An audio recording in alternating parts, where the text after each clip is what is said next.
Salut à tous, j'espère que vous allez bien, que la famille se porte bien. Aujourd'hui, une nouvelle vidéo.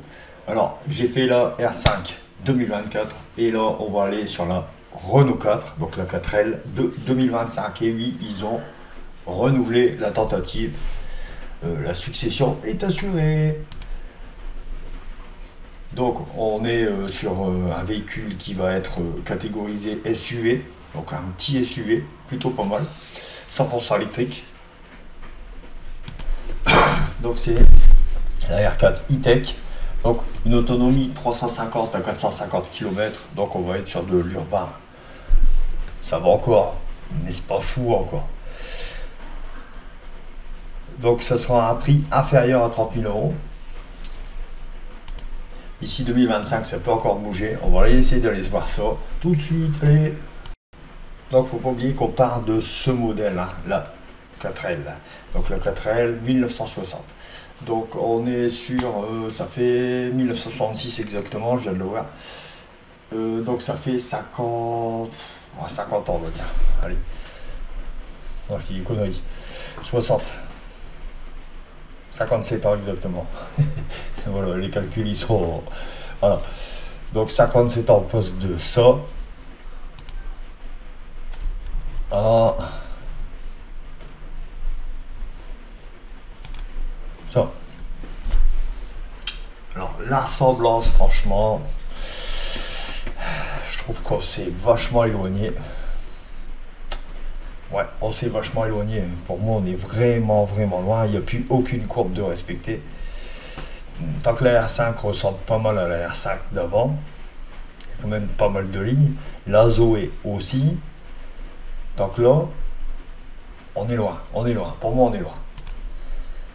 Donc en termes de puissance, le moteur électrique, hein, ça sera le PT100. Donc produit dans l'usine de Cléon qui se déclinera en deux puissances. Donc la 115 chevaux, la 125 chevaux.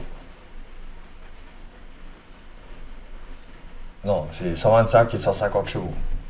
Donc c'est le moteur de base, il fait 115 chevaux, il a été recalibré à 125 chevaux en entrée de gamme et à 150 pour la version supérieure. Donc 125 et 150 chevaux, voilà.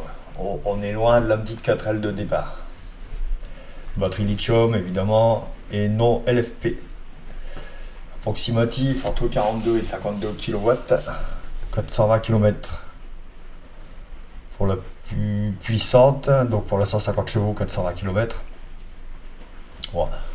Ça va. Donc la R5 elle est produite à l'usine de Douai. La R4 sortira des chaînes de fabrication de Maubeuge. Donc ça reste encore dans les routes de France, on va dire. Donc là, le prix d'appel se situera aux alentours de 29 000 euros.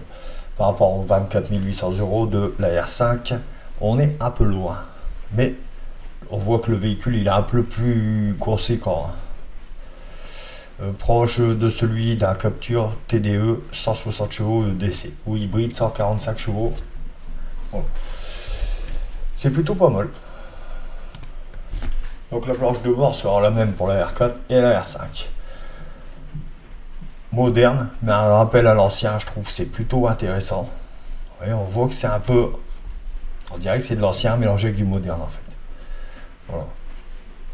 Je trouve plutôt pas mal en vrai. Voilà, donc j'ai décidé de ne pas faire une grosse vidéo parce qu'il y a encore beaucoup de zones d'ombre.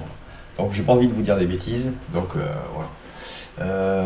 En termes de prix, voilà, les bases 29 000, ça va être plus ou moins ça. En termes de chevaux, à mon avis, ça va rester comme ça, 125, 150. Ils se sont basés sur le moteur 115 chevaux qu'ils ont amélioré à 125 et qu'ils ont développé à 150. Donc je pense que ça va rester comme ça. La date de sortie, comme d'habitude, ça reste assez aléatoire. Ils nous disent 2025, mais ça peut être au début, milieu, fin. Donc voilà. J'espère que vous avez aimé cette vidéo. Allez, salut!